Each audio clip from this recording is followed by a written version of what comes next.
Well, Homeland Securitista Janet Napolitano this week doubled down on indignity when she told us that people who don't care for the TSA's new strip and grope protocol at the airport can go ride a bus, or words to that effect. I'm Scott Ott, author of Laughing at Obama Volume 1, and this time on Trifecta, the groundswell of resistance takes wing.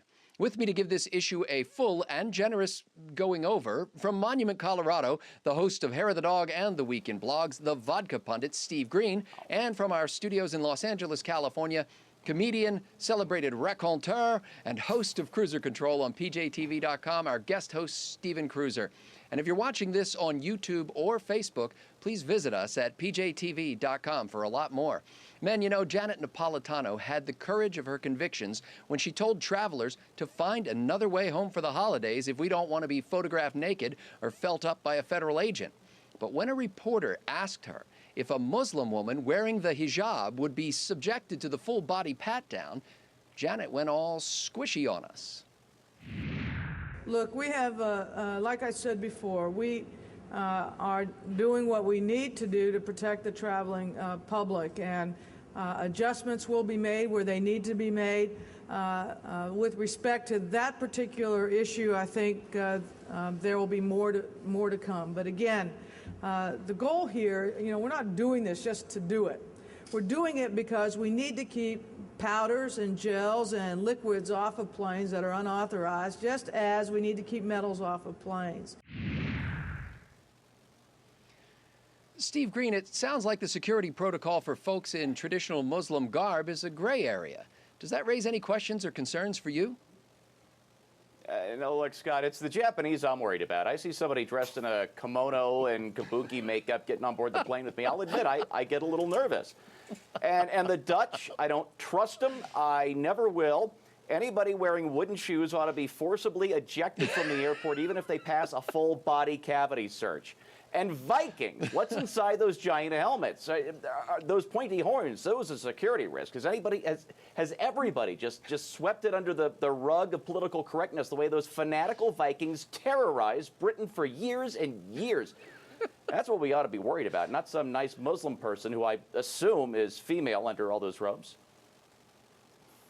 Serious analysis of serious issues here only on Trifecta. Stephen Cruiser, a YouTube video of Jonathan Tyner going through security at San Diego has gone viral, despite the fact that there's really no video, it's all audio.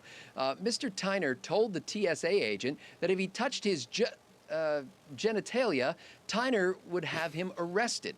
Now that escalated the situation, and Tyner now faces the possibility of an $11,000 fine for refusing to comply. Now, Mr. Cruiser, you're a typical American. How does this incident sound in the heartland? First of all, you can say the J word now because I just saw it in the lower third on Fox News right before I walked in here. That's how commonplace it's become in the last 2 days.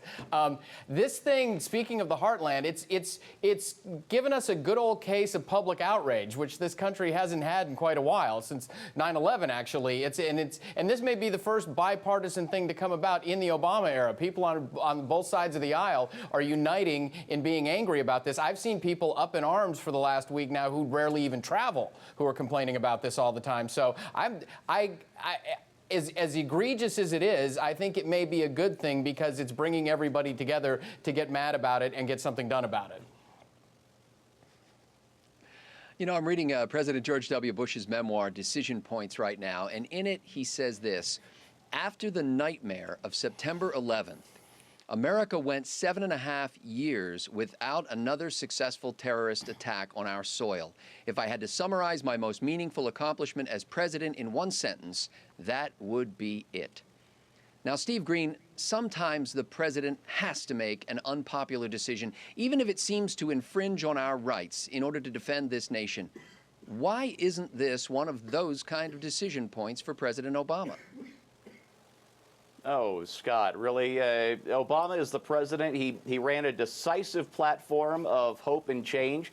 He decisively turned over the stimulus to Nancy Pelosi. He very decisively signed Obamacare into law after Harry Reid cobbled the thing together in the Senate. Obama has very decisively gotten businesses hiring again by decisively refusing to settle on any particular tax or energy policy. And most decisively at all, President Obama has decided decisively that the voters' decisive Election Day decision was because he was too busy being decisive to communicate his decisions in a decisive manner.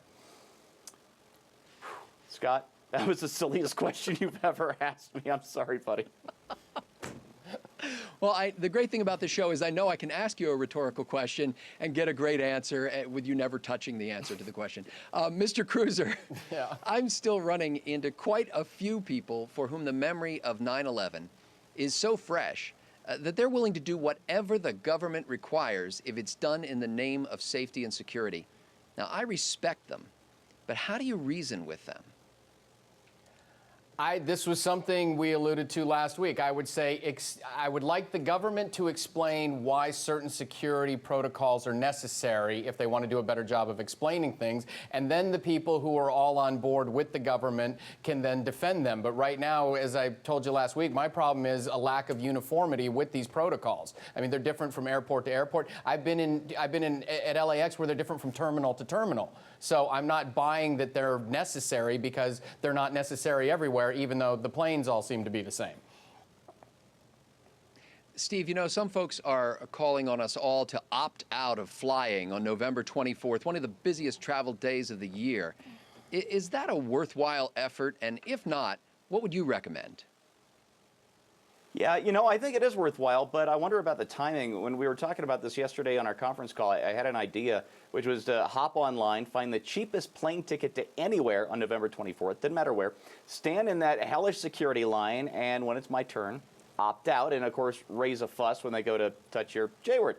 The only reason I can't recommend doing it, it's the day before Thanksgiving. People are trying to get home to see their families. So why don't we pick a different date to try this on?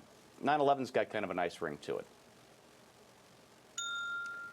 Steve Green hosts Hair of the Dog and the Weekend Blogs here on PJTV. He is a whirlwind of insight and snark, and you can get sucked into his vortex on Twitter at Vodka Pundit.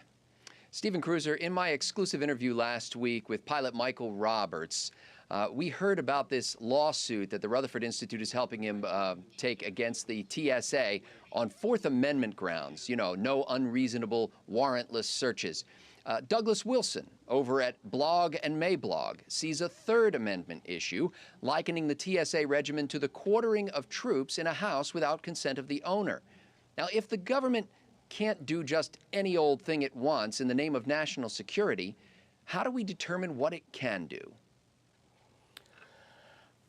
Look, I've got a hernia right now, and I won't even go in to get it checked because I don't want to have the exam. So I definitely don't want to encounter this at an airport. And I think I think the government is finally literally overreached, and the public outcry combined with some legal challenges are exactly what we need. But the legal challenges will be sustained and more numerous if the public outrage continues. So I hope there's a healthy combo of both, and then they can just get their hands off of the J word. Comedian Stephen Cruiser is popping up all over PJTV.com, but you can see him in full frenetic glory in his show, Cruiser Control, right here. Well, whether you're watching this on YouTube, Facebook, or at PJTV.com, you may be comforted by the notion that we're not watching you. You know, I had a good friend who used to go into schools and teach children how to avoid sexual assault. She would tailor the language to their understanding, so she'd talk about the uh-oh feeling. You know, when someone tries to do something they shouldn't with you, look at your private areas or touch you there. If that happens, a child should firmly say no and then run and tell a trusted grown-up and keep telling until someone believes and takes action to stop the bad behavior. Now, these TSA agents at the airport are just doing their jobs, and I'm guessing there are very few of them that enjoy doing the pat-downs. But it's the federal government that's giving me the uh-oh feeling. Our government has crossed a very personal line on our bodies and on the American spirit of liberty. We've been violated, and it's time to run and tell, and to keep telling until this behavior stops. For Steve Green, guest host Stephen Cruiser, and the entire trifecta crew at PJTV, I'm Scott Ott.